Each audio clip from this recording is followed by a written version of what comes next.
welcome to Connections Radio Show, where we talk about ideas that matter.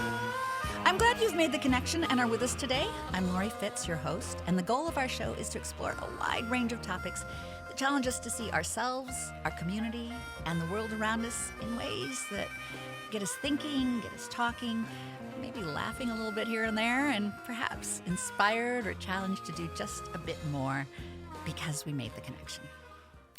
So our topic today is going to be about humor and how humor allows us redemption from tragedy and despair.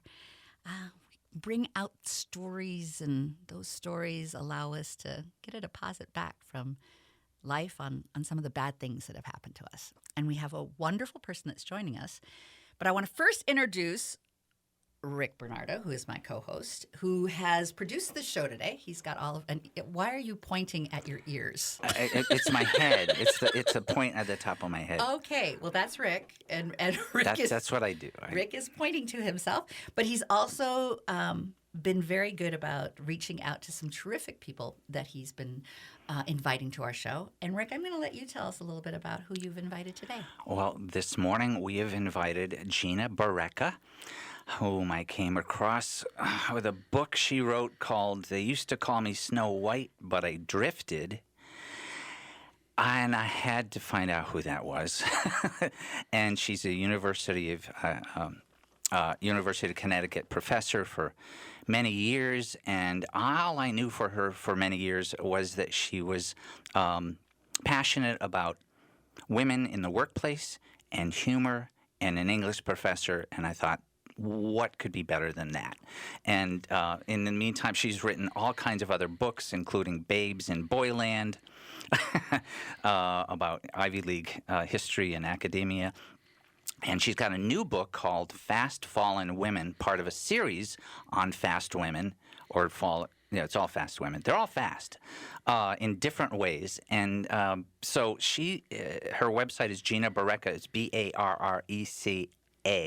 BARRECA.com. And Gina, good morning. I want to just let you say a word.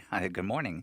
I am so thrilled to be here with both of you. It is like, I rarely feel like I'm joining a party in the morning.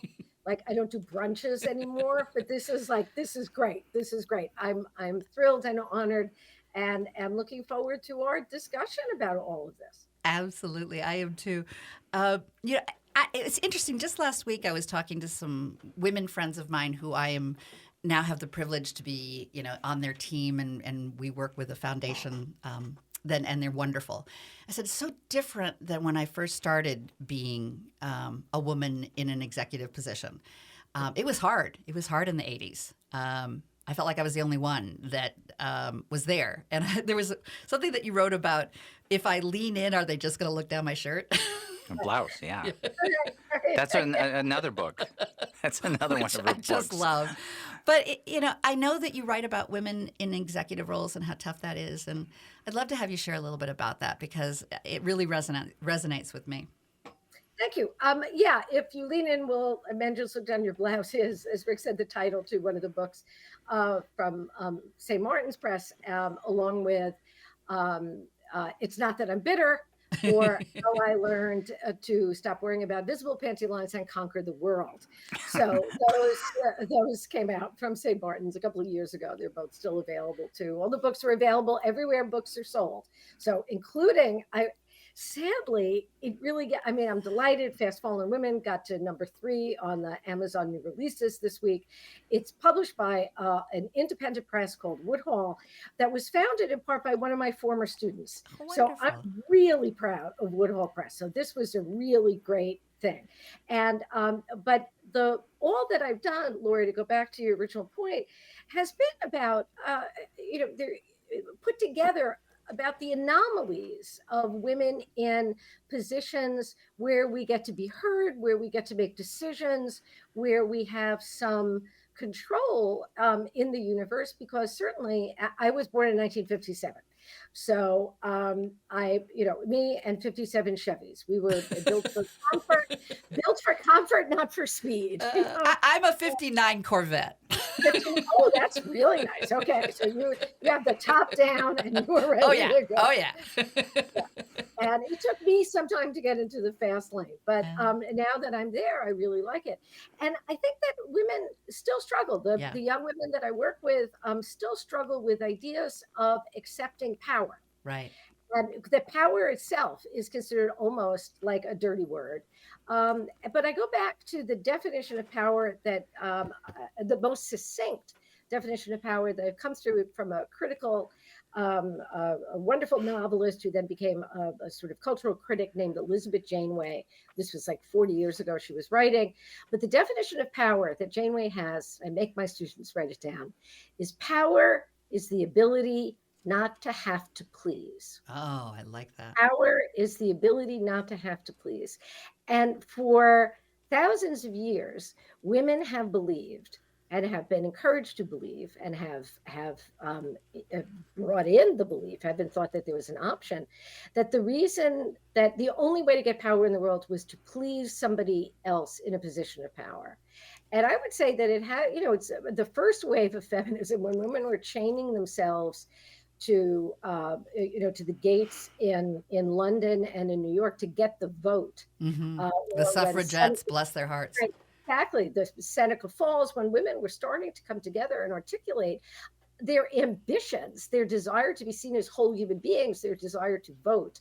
And it was really, the suffragettes and the abolitionist movements were all aligned. It was the desire to be recognized as a human being, even if you were not a white man, was like, that was a big deal. That took like a lot of courage and a lot of determination. And that you don't get for women to understand that we're allowed to say, I want this. I need this. How do I get from here to here? Not because I'm cute or asking favors or somebody thinks that, I could be useful until I'm 38, Right. but actually take all of this and say, I want, I need, this must be. And to say no to things we don't want to do and say, why can't you, when somebody says, why can't you do it? To say, because it's impossible for me to say yes. And that being enough of an excuse. So, and then I come up with the funny answers to it. So that's, Lori, a long answer to your question. No, I love it. I love it. Yeah. It reminds me, back when I was hiring women to be fundraisers, the hardest thing was to have them feel okay about asking for money, that money was somehow bad. And it's like, no, money empowers this organization. And the comfort in being able to be okay asking for money, it's like asking for power. Right.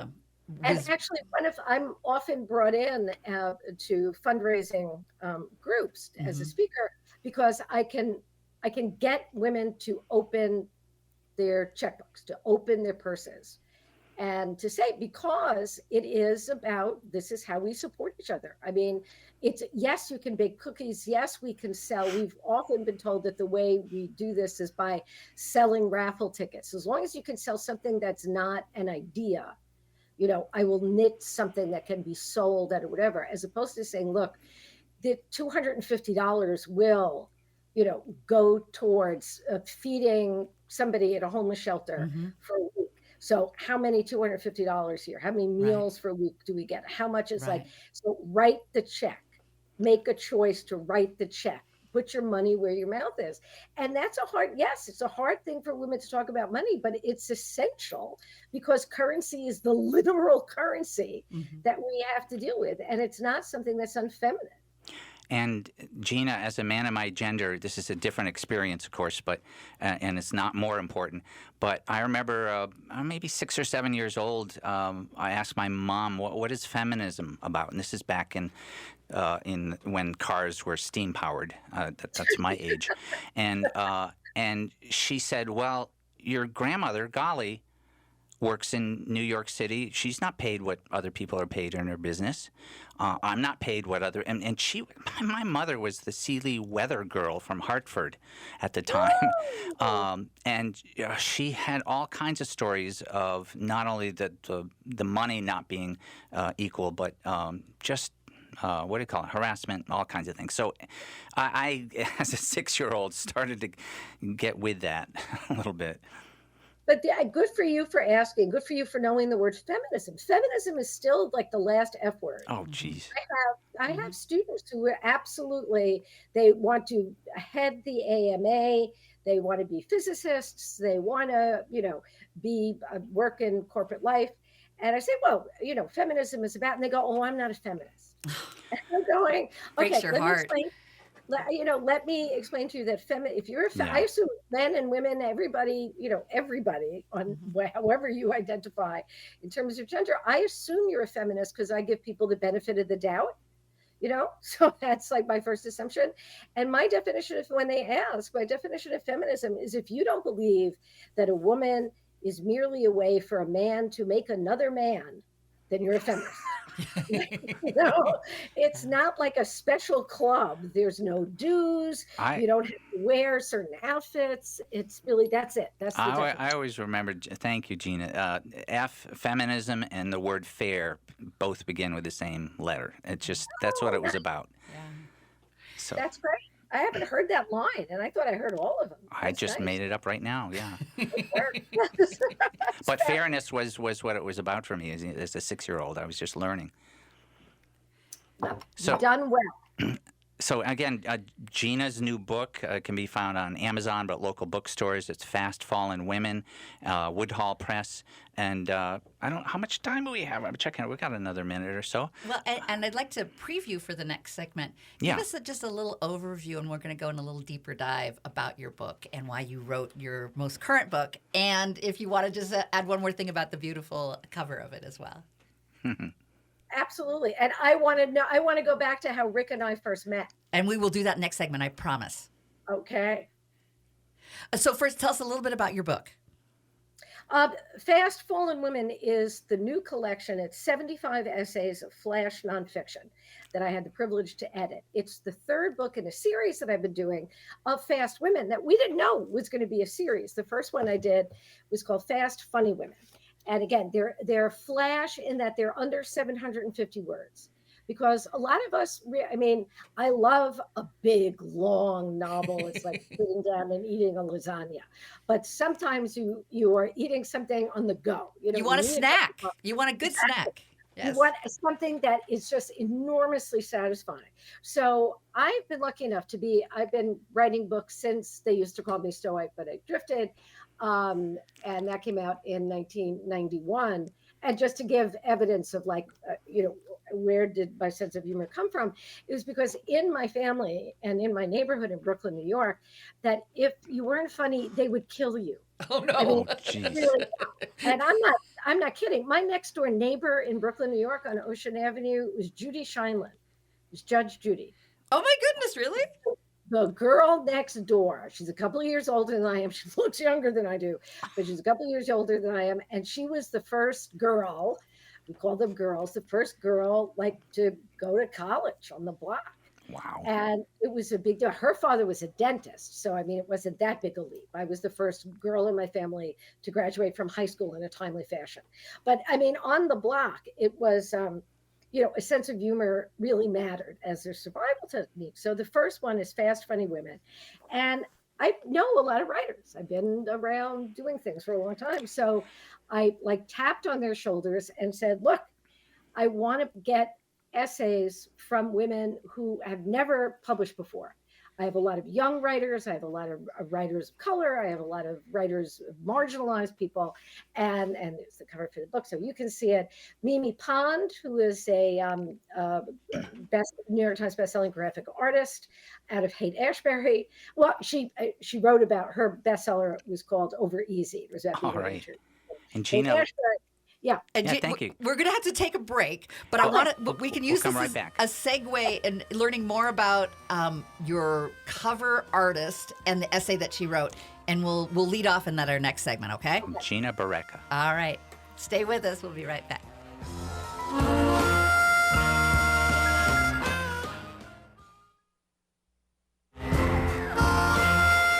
Welcome back to Connections Radio Show, where we talk about ideas that matter. And we are talking about humor, redemption, coming back from tragedy and despair, and being able to look at bad things that happen to us perhaps in a new way that gets our deposit back. And to do that, we've got this amazing Gina Barreca who is joining us. And Rick Bernardo is my co-host, and you produce the show today. So tell us a little bit about it. Oh, we have the amazing Gina Barreca, not the other ones, with us today. Gina Barreca was hailed by many, including People magazine, as smart and funny. She's deemed a feminist humor maven by Ms. Magazine, and she's written 10 books and more, and all kinds of articles in Psychology Today. So, she's with us. Good morning, Gina. Good morning, everybody. Rick and Lori, I'm so glad to be here. Oh, you're wonderful to join us today. We were talking a little bit at the end of our last segment about the series that your new book is a part of. And just backtrack a little bit about us. Tell us a little bit about the series again, and then I'd love to hear about the essay that you were about to tell us about when we needed to go to break.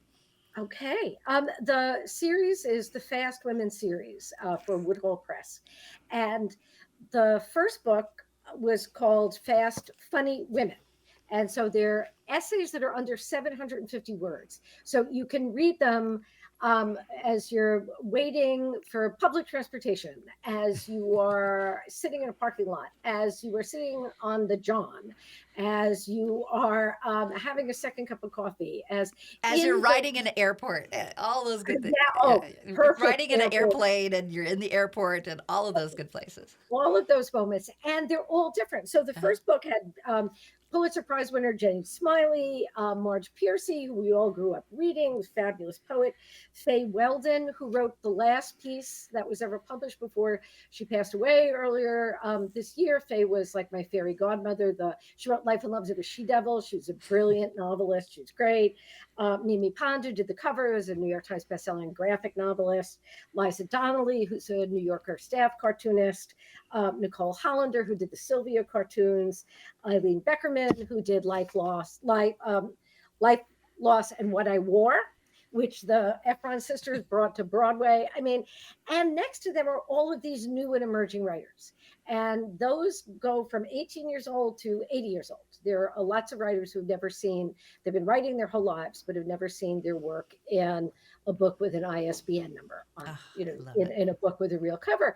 And that book did well enough. And also it has Judge Judy in it. Judge Judy wrote a piece and talks about the fact that her father was my dentist. Oh, I love it. I'm writing that down. That's the only way. Murray Blum is the only person who allowed me to keep my teeth for 66 years. We couldn't have afforded a dentist like Murray, but he lived next door. What was he going to do? Anyway, so, but the book did well. And so then we said, we'll do this again, because that's what you learn after a certain number of years. It's like that worked. So then we did Fast Fierce Women. And the latest one is Fast Fallen Women. And they just so this one has essays by Amy Tan, amazing Amy Tan, by Jane Smiley again. The Pulitzer Prize winner keeps, for literature for 1,000 Acres, keeps writing. Caroline Levitt, consistent New York Times bestseller. Bobby Ann Mason, who, fabulous writer. Honor Moore, philosopher, writer. Darian Hugy, who's just a poet and a novelist. It's great. And all of these young emerging writers that you're going to read for the first time and then go, oh my God, I'm going to read her for the rest of my life. I love it. And it's all, the latest one is about being fallen. The fallen woman is the woman that we've been paying attention to, I think, since Eve. Yeah. Eve said, I wonder what this tastes like. Curiosity killed her. Right. Curiosity, desire, and not following a diet. Okay, that's how you know God is a man. People would say, well, as a feminist, don't you think God is a woman? And I say, absolutely not, because no female God would put an apple in front of you and say, don't eat it. A female God would have said, it's good for you. It has fiber. It's sweet. You could put it in a pie. It'll help your teeth. It'll be. So the male God says, here's something lovely. Don't eat it. The first instruction women got was to diet. That's a male God. Gotcha. So, I just love it. And Gina, so just to draw another circle, I had mentioned before when I first saw the book, they used to call me Snow White, but I drifted. I was writing and getting an ethics degree, basically, a graduate degree, but also doing stand-up comedy and directing public health programs and all kinds of things, like you do all kinds of things. But I made a point to try to follow up on how do I meet this woman, Gina Barreca, but also. Let's go to the present. I've been fascinated by Mary Magdalene, by the way. Speaking of fallen women, she's being resurrected as one of the pillars of the early church, not anything fallen at all, just one of the original apostles, basically, is what it was. So we're probably going to do a program on that in the future. But that history is just fascinating about how women can be conceived, so to speak, and projected or portrayed. But this would change everything. She was just a major powerhouse in her day. Absolutely. I mean, all of these figures, these women who are part of the early church, and the women who continue to be part of all religious communities. Not you and I were brought up Roman Catholic, right? And Lori, I don't know if you had a different background. Actually Presbyterian. She knows what that is, though. Yeah. Right. But I went to a Catholic church here in town for many years because I loved that church. So yes. Yeah. Yep. Oh, good. Yep. And that's what I mean. Church should be. I mean, it should be pageantry. I'm a recovering Catholic. It's like being an alcoholic. You can't be anything else. But even to start for me, because I walk into churches and I cry. Because all I saw, again, growing up in Brooklyn and in this Sicilian family, women went to church to cry. Women would kneel down and begin weeping. And these are women who led basically spotless lives, but felt guilty about everything. And because women, anytime, again, you wanted something different, it was somehow a betrayal of what you were supposed to be. A good woman wouldn't want to do this. And so, Mary Magdalene was fierce, was fallen. She is with Eve, the original fallen woman. And for her to be raised up by the church, I think is real. I like to think the church is getting better. For me, there was one lesson that the Catholic Church taught girls my age, which is to remember that sex is something dirty and disgusting that you save for someone you love. That's a gift. That's a good way to frame it right there. And that's you say for somebody you really love. Yeah. And it takes just 2 hours in an afternoon, in a buffet to make that change, to go from a sin that will put you to hell to a sacrament that will save you as long as you're good at it. So that was always a little tricky for me. Yeah, it's a transformation. It was a little hard to get that across. But it was, I like to think that things are changing. But it seems like it's also part of what you've talked about is there's that's very painful. I mean, to be told that that's what your sexuality is and should be. And you are able to reframe through humor by being able to take it just a slightly different and go, this is ridiculous, right? Let's just put out how ridiculous this is so that we can reclaim this in a new way. Well, the book is dedicated to women who lost their virginity but kept the box it came in. I think I'm allowed to say that. I love that. No, it's a great phrase. Yes, you are allowed to say it. But we're allowed to think something else when you say that. And I dedicate it to my mother, who was had sex before she was married. And my father married her, and my brother, I think is not, would not mind me saying this out loud. It hasn't been a secret. And I remember, and then, for me, I asked her at some point when you're 11 years old and you say, I didn't ask to be born. She said, I didn't ask for you to be born. I just wanted to have sex with your father. And it was like, oh, okay, that's a little blunt. Now that's clear. And I realized that that was when I was sort of learning, maybe there are things you don't want to ask, like you don't want to ask questions you don't want to hear the answer to. Like that was a big lesson for me. And I dedicated it to her. She died when I was 16. And I said, Mom, you weren't a bad girl. You were just ahead of your time. Yeah. Because half the population wouldn't be here if girls didn't lose their virginity, and it's My guess it's a little more than half. What's the losing part? Yeah. What is the? I mean, it's like I lose my phone sometimes. Yeah. But this is not the lost whole thing. And Hara Murano, the executive editor of Psychology Today, wrote a brilliant one for Fast Funny Women about that. But in the new book, women are talking about their definitions of fallen, how they define fallen. Some are literal. Like Amy Tan really does have something about like, don't keep magazines next to the bed. You will slip and fall on them in the middle of the night. But she also has a wonderfully evocative line about lift your hem, which I think can be read a lot of different ways. And the ways people talk about sexuality, about having children or not having children. It's defined. There's a lot about motherhood in this and about being a good mother or a bad mother. There's a lot about family relationships and being included in the family or exiled from the family. So Fallen, it's really, this is a very, it's an emotionally charged book. Wonderful. There's a lot, yeah. And we need to go to break again. But in our next segment, I'd like to question you some more about expectations that are around us and how do we transform them and own them ourselves? And my guess is it's through your good humor that you've been able to reclaim who you are in a different way. Gina Barreca, thanks. We'll be back.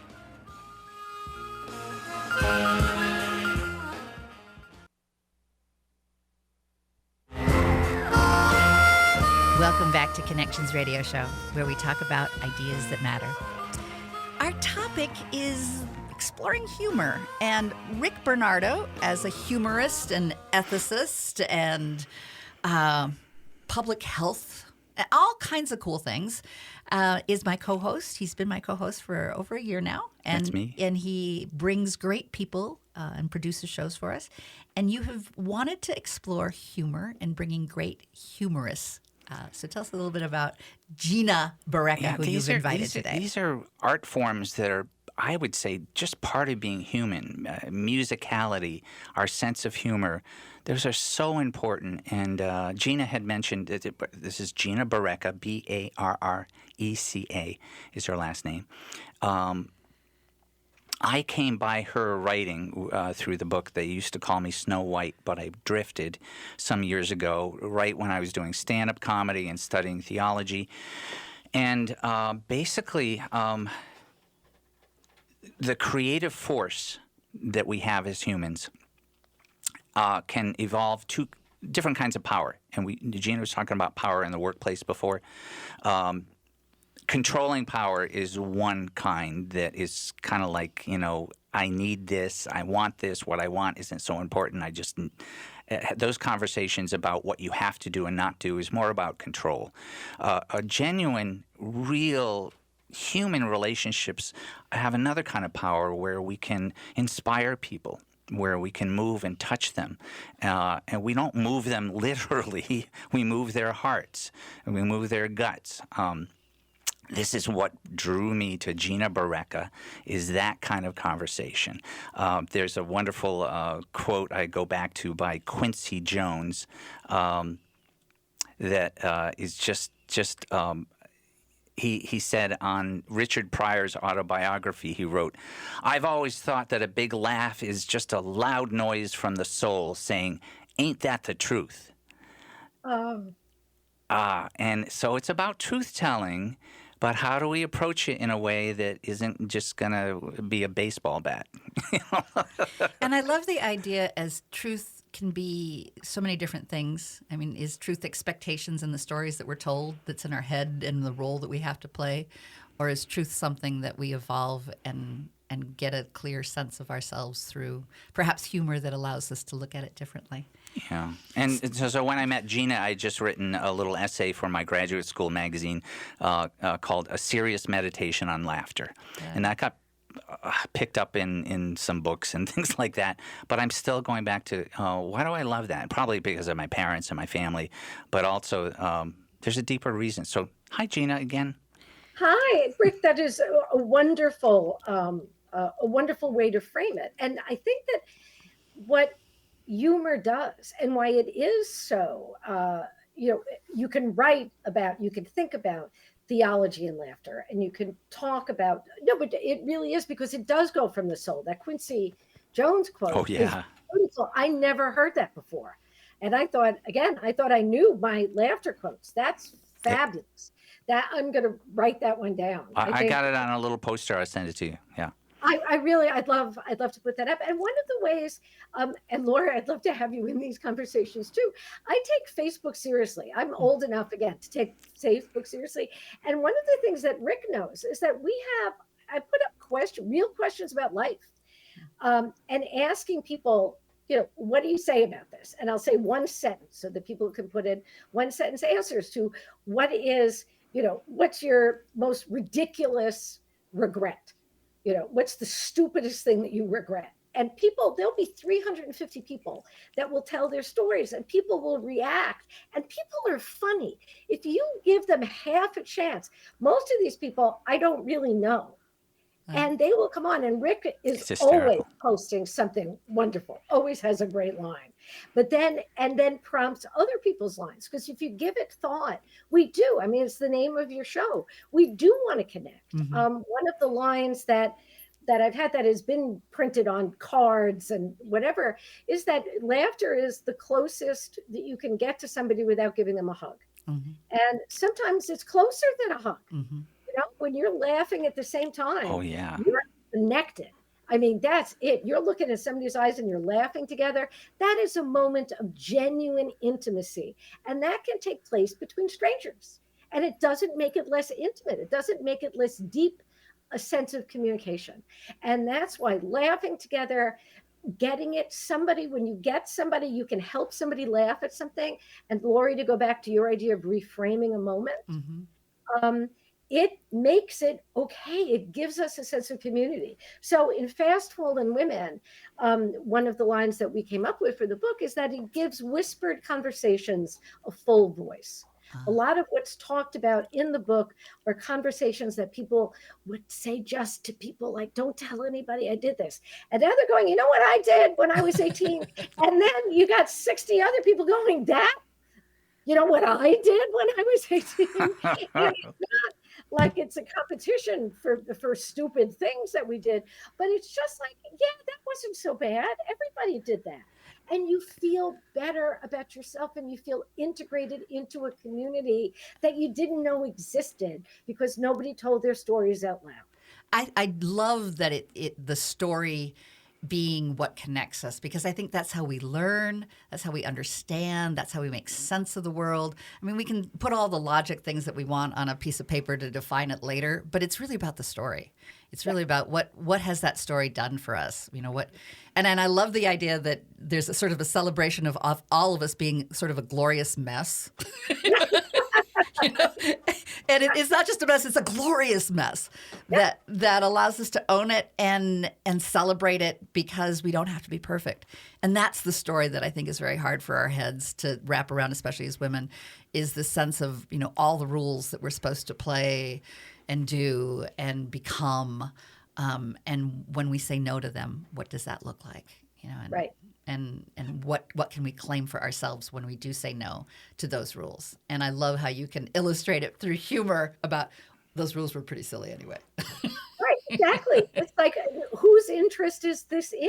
Why are you doing this? It's like, why do you think? It's like, I'm not getting, I'm not losing weight to fit into a bathing suit this summer. I'm just going to get a bigger tan. I love the bigger tan. That works for me.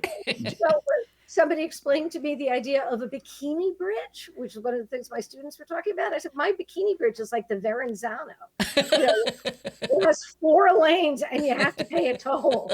I mean, this is silly. Oh, jeez. No, but it's like all we have to do is sometimes to laugh at the real thing. And again, Rick was talking about, both of you were talking about the idea of truth and humor. Mm-hmm. And that humor it is literally illuminating. It shines a light, usually in those corners where we've kept things that we don't want other people to see. And like anything that's scary, once you turn a light on it, it turns out not to be a monster. you know, it There turns could be a out few bugs, but not a monster. very good, very good. Yes, exactly. And for our listeners, this is Gina Barreca, Barreca. GinaBarreca.com is her website. So go there for more of this. And the recent book that we're talking about is Fast Fallen Women by Woodhall Press. And it's all hysterical. And, you know, in my days in Berkeley, Gina, I would come across Wavy Gravy, who was the Clown Prince MC at Woodstock. Yeah. And one time we talked about laughter or something, and he said, "Look, man, if you don't have a sense of humor, it's not even funny."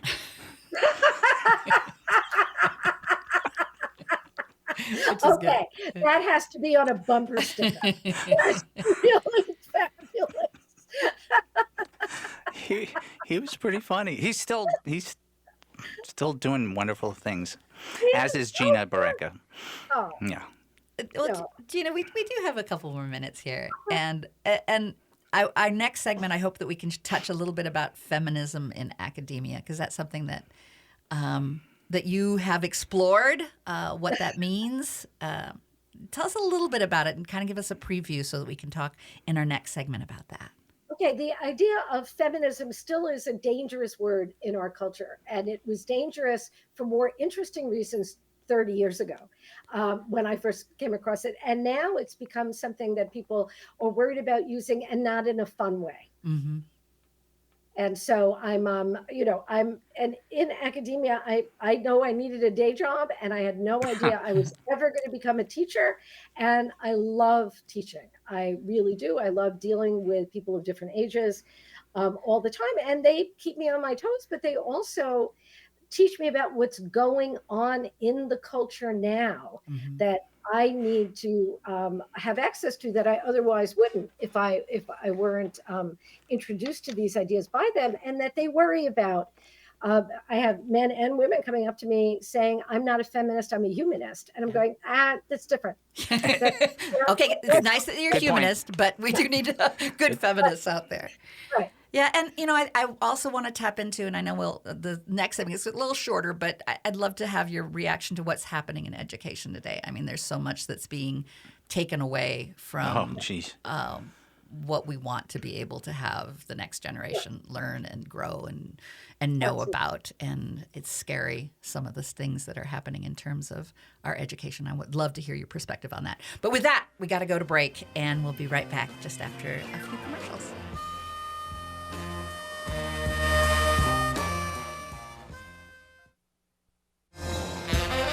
Welcome back to Connections Radio Show, where we've been having a wonderful conversation with Gina Barreca, and my good friend Rick Bernardo has been our co-host and producer of the show. Rick, tell us a little bit about Gina. Gina Barreca is a University of Connecticut professor for many years now. She's a distinguished professor, not extinguished, distinguished, and I just love her. She's funny and fast, and she wrote a series of books about fast women, and this recent one is Fast Fallen Women. Go to Gina Barreca, Barreca.com.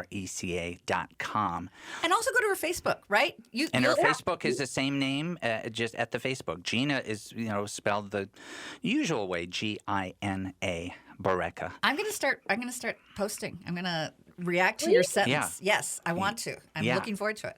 Do that. So we have her back here. And by the way, my dad is nuts about the UConn women basketball team. Crazy. I have never had a member of the UConn women's basketball teams in my classes, although I have had wonderful athletes from many other places. I think they're just too much on the road. But this year I was actually the face of teaching, if we're going to talk about education. On the public service announcement, there was a little photograph of me saying the word. So I heard from people I hadn't heard from in 40 years. I love it. I saw that. Yeah, it was hilarious. So tell us about feminism and academia, and talk to me about what you see as our challenges and opportunities in the future with education. Okay, so I am worried. I think, as are many people, about trends in education. I am worried that people are not only going to get, or only going to be allowed to get vocational educations. Yeah. That especially, this is about class, even more than about gender. That it used to be that only the rich, the wealthy, people who had money in their families could go to get a university education in the humanities, and that everybody else had to go train really vocationally for a job. You have to learn how to do something where you could get hired right away. And now I'm afraid we're going to go back to that. It used to be that anybody who got a university education would know great books, and if somebody mentioned Dickens, you'd know who Dickens was. If somebody mentioned Aristotle, you would know who Aristotle was. Shakespeare, you would know Madame Bovary was written not by Madame Bovary, but by a guy named Flaubert. You would know that Anna Kerr, all of these books that are written about women were written by men. Maybe that's why all the women end up dead in them. But, not that I'm bitter. The tragedy. Excuse me? Can we do a rewrite of that, please? I know, that would be great. And I think that what is happening now is that, and I could understand it again, I was a first generation college student. I mean, I understand that people want you to go out and make a living when they invest in your education, but it can't just be vocational. We can't just go back to teaching people, well, this is how you work, a loom in the factory, even if that loom in the factory is an engineering degree that'll send you to work at Pratt & Whitney. We need to give people access to ideas and critical thinking and the examination of philosophy, and to sit at the big kids table where you talk about ideas and not just what you do.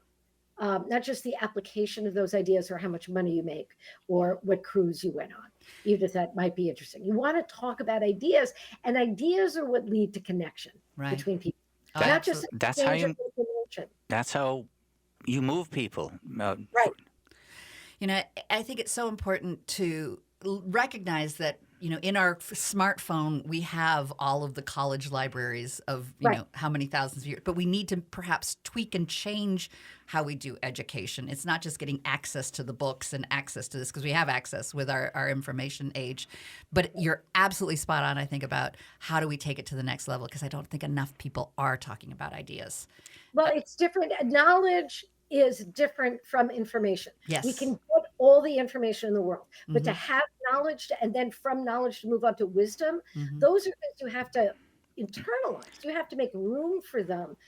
Real estate in your head and your heart and your soul, and education needs to focus more on that, not lose sight of that. And that's what I fear. So I want to go back to the big ideas so that everybody can share them and talk about them. Yep, and how we make those connections. I know Rick wanted to say a couple of things. Just that understanding and knowledge and wisdom, all of that combines to really make a difference in the world in a way that counts, a good difference. That's all. And Gina and I haven't taught as long as Gina, but I did years of university professor teachings, and I'm passionate about all this. So GinaBarreca.com, go to that website. We're just going to have you come back, because we didn't get to all the things we wanted to talk about. So if you're good with that, we want to invite you back and have continue our conversation. You're amazing. I'm going to be reading your book before you're on next time, and count me in for your Facebook. Thank you. Yeah. And thank you. I'm absolutely delighted. Thank you both. This was so much fun. Thank you for all that you do, and keep up the good work and promoting those fallen women. I love them.